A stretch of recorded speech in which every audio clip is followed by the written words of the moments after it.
کی گفتگو کا عنوان قربانی ایثار خلیل کا عکس جمیل ہے۔ نحمده ونصلي على رسوله الكريم اما بعد فاعوذ بالله من الشيطان الرجيم بسم الله الرحمن الرحيم انا اعطيناك الكوثر فصل لربك وانحر ان شانئك هو الابتر صدق اللہ العظیم۔ میرے عزیزو، اللہ رب العزت نے امت محمدیہ کو تو عید عطا فرمائی ہے۔ ایک کا تعلق رمضان مبارک سے ہے جو روزے جیسے عظیم فریضے کی تکمیل کا انعام ہے۔ رمضان فولان کے وزن پر ہے جس کے کئی معانی ہیں۔ ایک معنی جلا دینے کے ہیں، گویا اس مہینے کو اس لیے رمضان کہا جاتا ہے کہ یہ ہر گناہ کو جلا کر خاک بنا دیتا ہے۔ دوسری عید کا تعلق ذی الحجہ سے ہے جو حج جیسی اہم ترین عبادت کے اختتام پر مشروع ہوئی ہے، جسے عید قربان بھی کہتے ہیں۔ قربان فولان کے وزن پر ہے جس کے معنی تقرب کے ہیں۔ چونکہ عید قربان میں کیے جانے والا عمل یعنی جانور ذبح کرنا، قربانی وغیرہ کرنا بندے کو اللہ سے قریب کر دیتا ہے کہ کوئی اور لمحہ اسے اتنے قرب سے آشنا نہیں کراتا، اس لیے اس کو عید قربان کہا جاتا ہے۔ فرمان نبوی ہے، یوم نحر یعنی 10 ذی الحجہ کو اللہ کے نزدیک خون بہانے سے زیادہ کوئی عمل محبوب نہیں ہے۔ قربانی کا جانور قیامت کے دن اپنے سینگوں، بالوں اور کھروں سمیت آئے گا، اور بے شک اس کا خون زمین پر گرنے سے پہلے اللہ تعالیٰ کے ہاں مقام مقبولیت حاصل کر لیتا ہے۔ بس اس خوشخبری سے اپنے دلوں کو مطمئن کر لو۔ میرے بھائیو، اعلان قربانی کیا ہے؟ جب سے کائنات ہستی وجود میں آئی، اللہ تعالیٰ کے کئی ایک برگزیدہ بندے یہاں تشریف لائے ہیں، جن میں معدود چند بندوں کو خالق کائنات نے لوگوں کی رشد و ہدایت کے لیے منتخب فرمایا اور نبوت کا تاج ان کے سر پر سجایا تاکہ وہ پیغام الہی کو ہر کس و ناکس تک پہنچائیں اور عہد الستو کی یاد تازہ کرائیں۔ پھر ان بندگان خاص کے احوال اور قصے اپنی مقدس کتاب قرآن مجید میں بیان کرنے کے بعد فرمایا کہ ان کے بیان میں عقل والوں کے لیے یقین، نصیحت اور عبرت ہے۔ یہ قرآن جھوٹ بنائی ہوئی بات نہیں ہے، یہ تو ایک حق کتاب ہے جو حق ہے اور سچ ہے، بلکہ یہ تصدیق ہے ان کتابوں کی جو اس سے پہلے کی ہے۔ کھول کھول کر بیان کرنے والا ہے، نصیحت اور عبرت ہے اس کتاب کے اندر، ہر چیز کو، اور ہدایت اور رحمت ہے ایماندار لوگوں کے لیے۔ میرے عزیزو، انہی عظیم ہستیوں میں سے سیدنا ابراہیم علیہ السلام بھی ہیں، جن کا تذکرہ اللہ تعالیٰ نے بڑے ہی نرالے انداز میں جگہ جگہ ارشاد فرمایا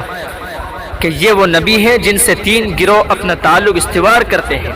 یعنی مسلمان، یہودی اور عیسائی، بلکہ مشرکین مکہ بھی ان کی طرف نسبت کیا کرتے تھے۔ اللہ تعالیٰ نے ان لوگوں کی وضاحت کر دی جو نسبت کا استحقاق رکھتے ہیں۔ فرمایا کہ کیا تم کہتے ہو کہ ابراہیم اور اسماعیل اور اسحاق اور یعقوب علیہ السلام اور ان کی اولاد یہود و نصرانی تھے؟ کہہ دو، کیا تم زیادہ جانتے ہو یا اللہ تعالیٰ زیادہ جانتے ہیں؟ ابراہیم نہ تو یہودی تھے نہ نصرانی تھے، بلکہ وہ تو خالص مسلمان تھے، مشرک بھی نہیں تھے۔ میرے بھائیو، قربانی کوئی سالانہ رسم یا گوشت کھانے کی تقریب یا کوئی پارٹی نہیں ہے، بلکہ یہ ایک عظیم الشان قربانی کی یادگار ہے جو حضرت ابراہیم اور اسماعیل علیہ السلام نے بارگاہ خداوندی میں پیش کی تھی، جس کا تفصیلی ذکر قرآن پاک میں موجود ہے۔ حضرت ابراہیم علیہ السلام بمشیت ایزدی اولاد کی نعمت سے محروم تھے اور بار بار یہ دعا فرمایا کرتے تھے، اے اللہ مجھے صالح اولاد عطا فرمائیے۔ چنانچہ اللہ تعالیٰ نے ان کی دعا کو قبول فرما لیا اور انہیں ایک بردبار ہونہار بچے کی خوشخبری دی گئی۔ جب وہ بچہ ان کے ساتھ دوڑنے پھرنے کی عمر کو پہنچا تو ابراہیم علیہ السلام نے خواب میں دیکھا کہ وہ اپنے لخت جگر اور نون نظر حضرت اسماعیل علیہ السلام کو راہ خدا میں قربان کر رہے، راہ حق میں قربان کر رہے، اللہ کے یہاں قربانی کر رہے ہیں۔ باپ نے بیٹے سے اس خواب کا ذکر فرمایا اور پھر دونوں باپ بیٹے اللہ تعالیٰ کی رضا، اللہ کی خوشنودی اور حکم کے سامنے جھک گئے، اور چشم فلک نے پھر یہ منظر دیکھا کہ بوڑھے باپ نے نوجوان بیٹے کو زمین پر لٹا رکھا ہے، باپ کے ہاتھ میں چھری ہے اور آنکھیں باندھے ہوئے بیٹے کے گلے پر چھری چلا رہا ہے۔ بیٹا خوش ہے کہ اللہ کی راہ میں قربان ہو رہا ہوں، اور باپ بھی راضی ہے کہ پیرانہ سالی کی سب سے قیمتی دولت اللہ کی درگاہ میں پیش کر رہا ہوں۔ اللہ اکبر! کیسا سہانا منظر ہوگا جب غیب سے ندا آئی، اے ابراہیم علیہ السلام، آپ نے خواب کو پورا کر دیا، اب چھری بیٹے کی گردن سے اٹھا لیجئے، آپ اس امتحان میں کامیاب ہو گئے ہیں۔ اللہ تعالیٰ کو یہ ادا اس قدر پسند آئی کہ قیامت تک اس سنت کو زندہ و تابندہ کر دیا۔ کروڑوں مسلمان ہر سال اس ذبح عظیم کی یاد تازہ کرتے ہیں، اور قیامت تک یہ سلسلہ جاری و ساری رہے گا۔ مختصر یہ کہ حضرت سیدنا ابراہیم علیہ السلام اور ان کے مقدس خانوادے نے تسلیم رضا، اللہ کی خوشنودی، اللہ کی رضا، اخلاص و وفا، طاعت و انقیاد، محبت و ایثار اور فدائیت اور استسلام کا جو عملی نمونہ اپنے رب حکیم، اپنے رب العالمین کے حضور پیش کیا، اور جس خلوص دل اور جذبہ فروتنی سے پیش کیا، جس جاں فشانی اور خندہ پیشانی سے پیش کیا، اس کی ایک ادنا جھلک اور ہلکی سی تصویر کشی کا نام قربانی ہے۔ میرے بھائیو، یہ وہی قربانی ہے۔ درس تسلیم اور رضا حضرت ابراہیم علیہ السلام کی زندگی سے ہمیں سب سے پہلا سبق یہ ملتا ہے کہ ہم بلا چوں چراں، بغیر کسی اعتراض کے حکم الہی کے آگے اپنا سر تسلیم خم کر دیں، بغیر اشکال اور اعتراض کے فرامین رب العالمین کو بجا لانے والے بن جائیں، اور ادنا شک و تردد کے بغیر ساری کامیابی و کامرانی اسی طریقے کی پیروی میں مضمر سمجھیں جو آخری رسول ہمارے پیارے سرکار دو عالم سرور دو جہاں حضور پر نور صلی اللہ علیہ وسلم نے اس امت کے سامنے پیش کیا ہے۔ میرے بھائیوں، یہ اس دور کا بہت بڑا المیہ ہے کہ نام نہاد دانشور اور روشن خیال کہلانے والے حضرات شریعت کے صرف اس حکم کو تسلیم کرنے پر مصر ہیں جو عقل کے محدود پیمانے میں سما جائے، اور جو حکم بھی عقل کے خلاف محسوس ہو، ان کے نزدیک یا تو اس کا انکار ضروری ہے یا دراز کار تعویلات کا سہارا۔ مثلا بعض لوگ روحانیت سے غافل ہو کر یہ سمجھتے اور کہتے ہیں کہ قوم کا اتنا روپیہ جو 3 دن میں جانوروں کو ذبح پر ہر سال خرچ ہو جاتا ہے، اور اس کا خاطر خواہ مفاد نظر آتا، اگر یہی پیسہ رفاہی قومی مفادات پر، غریبوں کی مدد پر لگا دیا جائے تو بہت فائدہ ہوگا۔ اس طرح سے قربانی سے بھٹکانے کی کوشش کرتے ہیں جو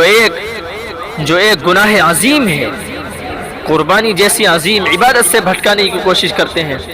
مگر جاننا چاہیے کہ قربانی ایک ایسا عظیم عمل ہے اور ایسی عبادت ہے جس سے ہزارہ غریبوں کا روزگار وابستہ ہے۔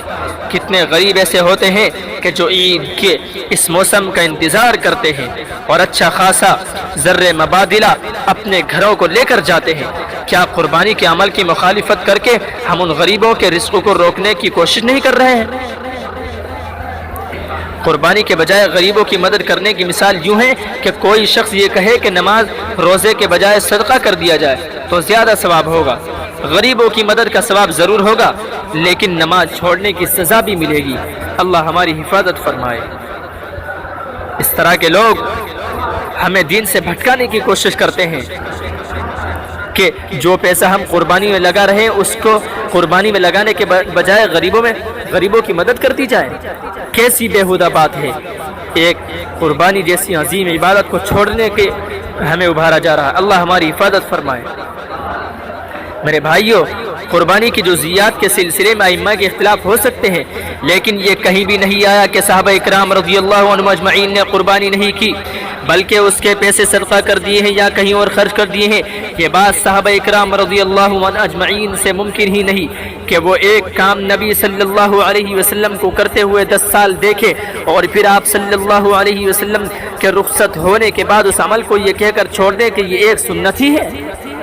صحابہ اکرام تو آپ صلی اللہ علیہ وسلم کے ہر عمل سے اس قدر محبت فرماتے ہیں کہ اس کو چھوڑنا تو دور کی بات، اس کا تصور بھی اپنے ذہن میں نہیں لا سکتے۔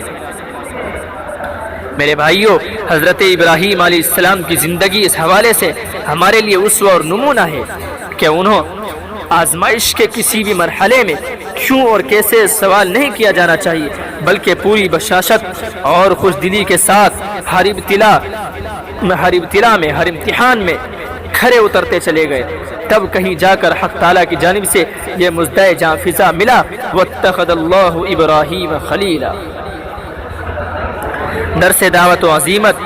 حضرت ابراہیم علیہ السلام کی درخشاں زندگی کا ایک نمایاں پہلو یہ بھی ہے کہ آپ نے ابتدائی سے مخالف ماحول میں دعوت دین کا اشاعت حق کا فریضہ انجام دیا۔ آپ کی قوم شرک، بت پرستی، مشرکانہ کام اور ستارہ پرستی، سورج پرستی، بت پرستی جیسی لعنتوں میں گرفتار تھی، بلکہ مشہور روایت کے مطابق خود آپ کے والد آزر شہر کے بڑے بت خانے کے ذمہ دار تھے اور بتوں کو تراش کر بیچا کرتے تھے، مگر آپ کو بت پرستی سے سخت نفرت تھی۔ آپ اس کے خلاف آواز بلند کرتے رہے اور اپنے والد اور اعزاء کو اللہ کی وحدانیت کا درس دیتے رہے، لیکن بجائے اس کے کہ وہ کوئی اثر قبول کرتے، اللہ کی وحدانیت کو قبول کرتے، اس کے بجائے ان کے والد نے آپ کو گھر چھوڑنے کا حکم نامہ سنا دیا۔ حضرت ابراہیم علیہ السلام نے اپنی دعوت قوم کے سامنے رکھی اور استدلال کے چھوٹے اسلوب اختیار کیا، جس سے قوم لاجواب ہو گئی۔ آپ نے بادشاہ وقت کو بھی اپنی دعوت سے روشناس کرایا اور اس کے مناظرانہ دلائل کا ایسا توڑ کیا کہ اسے کوئی جواب نہ بن پایا۔ بالآخر آپ کو شعلہ زن آگ کے حوالے کر دیا گیا۔ دور حاضر اور موجودہ ملکی حالات کے تناظر میں اس بات کی اشد ضرورت ہے، نہایت ہی اشد ضرورت ہے کہ حضرت ابراہیم علیہ السلام کی حکیمانہ اسلوب اور داعیانہ مزاج کو پیش نظر رکھ کر فریضہ دعوت کی انجام دہی کی کوشش کی جائے، عزم و استقامت کا کوہ گراں بن کر اس راہ کی مشقتوں کو انگیز کیا جائے اور صبر و تحمل کے ساتھ مثبت نتائج کا انتظار کیا جائے، تب کہیں جا کر ملک کی بدامنی کا دور اور خوف و ہراس کی فضا تبدیل ہو سکتی ہے۔ میرے عزیزو، صبر و استقامت آپ کی مبارک زندگی کا ایک اہم گوشہ صبر و استقامت بھی ہے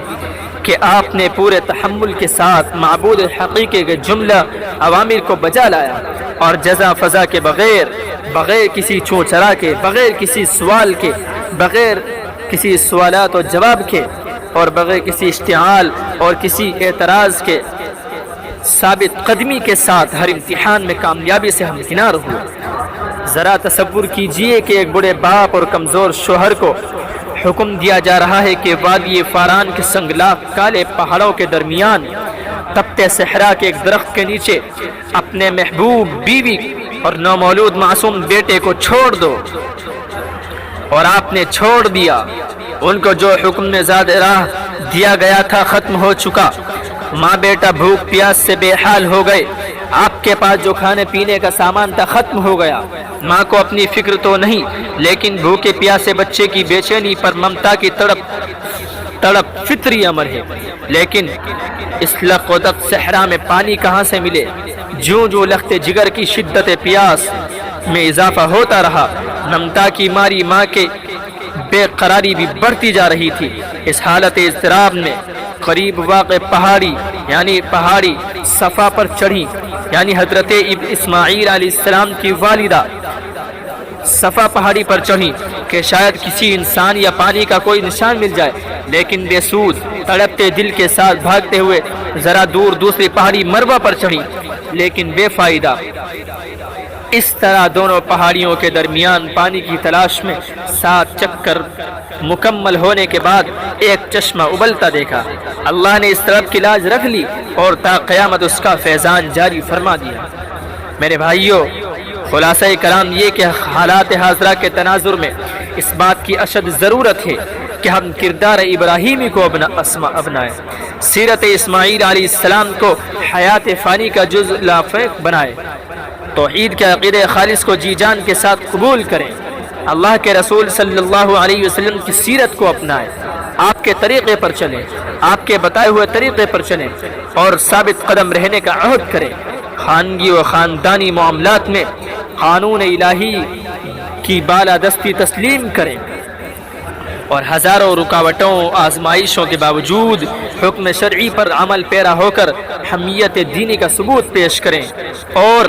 اس طرح کی بیجا باتوں سے بچیں کہ قربانی کے بجائے غریبوں کی مدد کر دی جائے، قربانی کے بجائے کسی کی شادی کرا دی جائے۔ یہ سب نیک امور اپنی جگہ، لیکن قربانی بھی ایک عظیم الشان عبادت ہے، اس کو نہ چھوڑیں اور قربانی کریں، اور سچے دل کے ساتھ، خلوص کے ساتھ، اخلاص کے ساتھ قربانی کریں۔ دعا ہے اللہ کریم سے اللہ تعالی ہم سب کی قربانی کو قبول فرمائے۔